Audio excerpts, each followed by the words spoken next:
विश्व के सभी मेरे साथियों को राजरत्न अम्बेडकर की ओर से जय भीम, नमो बुद्धाय। द बुद्ध एंड हिज धम्मा के 30वें भाग में 30th एपिसोड में आप सभी लोगों का स्वागत है।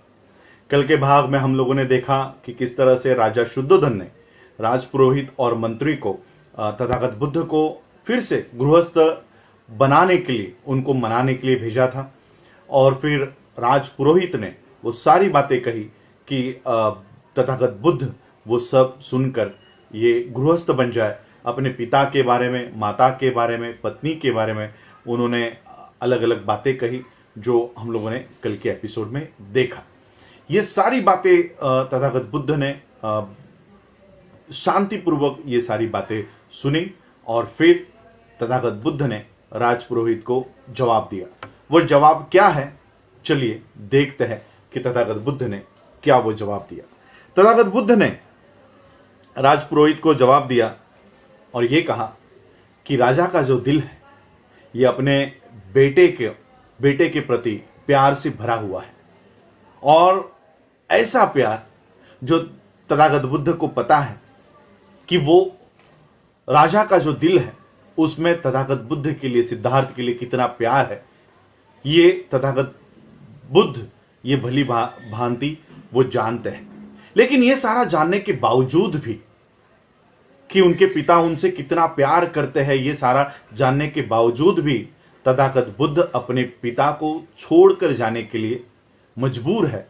और वो इसलिए मजबूर है क्योंकि वो जानते हैं कि दुनिया में कितना दुख है, दुनिया में कितना दर्द है।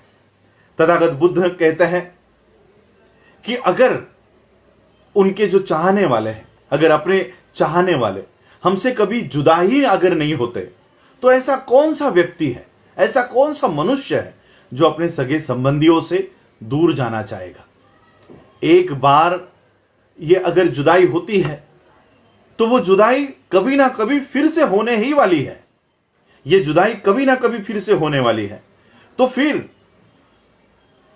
मुझसे इतना प्यार करने के बावजूद मुझे अपने पिता को छोड़कर जाने के लिए मैं मजबूर हूं, क्योंकि ये जुदाई कभी ना कभी हमारे साथ ये होने ही वाली है।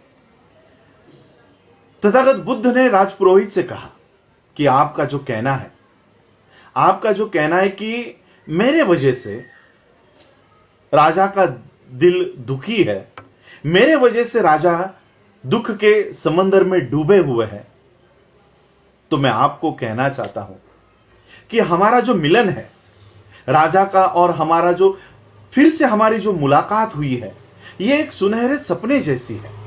ये एक सुनहरे सपने को हकीकत में लाने जैसी है। इस मिलन में सुखी होने के बजाय, इस मिलन में आनंदित होने के बजाय राजा का मन ये भविष्य में होने वाली जुदाई में, उनके विचारों में लिप्त है। और इसलिए जुदाई के अलग अलग ये जो स्वरूप है, इसको जानने के बाद आप मेरे बातों को अब गौर से सुनो। जुदाई के इन अलग अलग स्थित्यांतरों को जानने के बाद मेरे इन बातों को निश्चित कर लो कि किसी का बेटा या किसी के सगे संबंधी ये दुख के कारण नहीं होते। किसी का बेटा, किसी के सगे संबंधी ये दुख के कारण नहीं होते। दुख का कारण अपने सगे संबंधी या अपने बेटे नहीं, तो अपनी अविज्ञा होती है, अज्ञान होता है। ये हमारा ही अज्ञान है, या हमारी ही अविद्या है, या हमारा ही इग्नोरेंस है जो असल दुख का कारण है। ना तो हमारे सगे संबंधी, ना तो हमारा बेटा ये दुख का कारण है। जिस तरह से राह में चलते चलते हमको लोग मिलते हैं और अपनी मंजिल आने के बाद वो अपने अपनी मंजिल पर चले जाते हैं, हमसे बिछड़ जाते हैं, हमसे जुदा हो जाते हैं, उसी तरह से इस जीवन में ये प्राणी मात्राओं के लिए जुदाई ये निश्चित तौर पर होने ही वाली है। अगर ये जुदाई होने ही वाली है तो फिर किसी भी बुद्धिमानी व्यक्ति को इस जुदाई में, इस जुदाई के गम में बैठे रहना कहां तक योग्य है? कहां तक ये इस जुदाई में गम करते रहना कहां तक योग्य है? हम अपने सगे संबंधियों को एक अलग विश्व में छोड़कर यहां पर आए हैं और यहां से एक अलग विश्व में हम जाएंगे और वहां से भी किसी और विश्व में हम जाएंगे। इसका मतलब यह होता है कि जैसे हम बचपन में या हमारा जन्म होता है, तो जन्म होने के बाद हम अपने माता पिता के ऊपर निर्भर होते हैं, खाने पीने के लिए हम उनके ऊपर निर्भर होते हैं। फिर उस विश्व से निकलकर हम स्कूलों में जाते हैं, वहां पर हमारे दोस्त होते हैं, टीचर्स होते हैं। फिर उस विश्व से निकलकर हम कॉलेज की दुनिया में जाते हैं, वहां पे अलग दोस्त होते हैं। फिर उस विश्व से निकलकर हम नौकरी करते हैं, वहां के एक अलग विश्व में जाते हैं।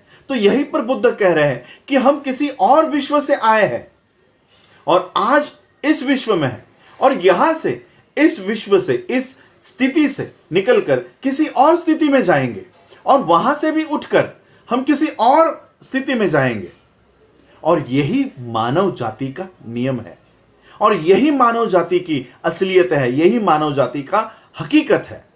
और जो इन सब से मुक्त हो चुका है, जिनको इन सब का ज्ञान हो चुका है, अब मुझे बताओ तो क्या वो इस जुदाई को महत्व दे सकता है? क्या वो इस जुदाई को इतना इंपॉर्टेंस देगा? क्या वो इतना इसको अहमियत देगा? और फिर बुद्ध ने कहा कि आपका कहना है कि मैं उचित समय पर वन में जाऊं।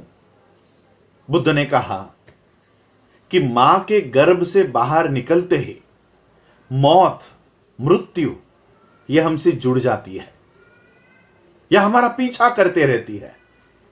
किसी भी समय हमारी मृत्यु हो सकती है, किसी भी समय हमारी मौत हो सकती है।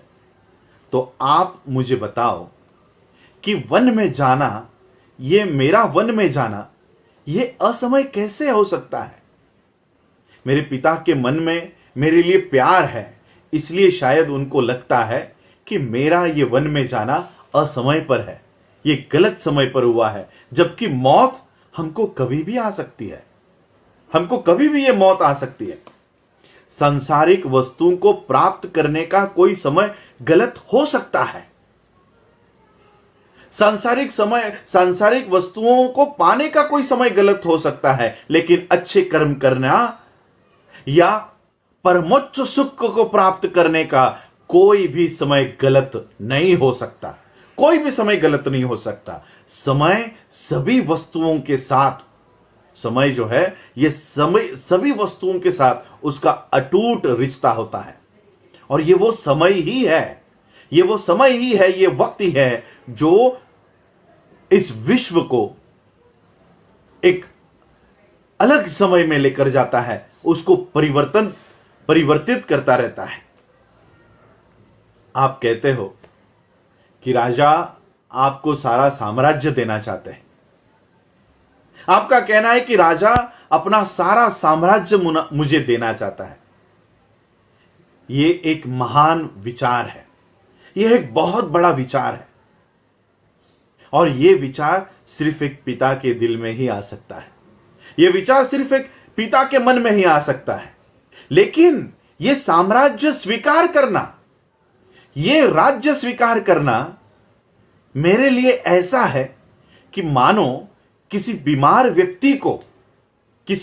व्यक्ति ने स्वाद की लालच में, स्वाद की वासना में, स्वाद की लालच में ऐसा अन्न ग्रहण करना जो उसके स्वास्थ्य के लिए हानिकारक हो।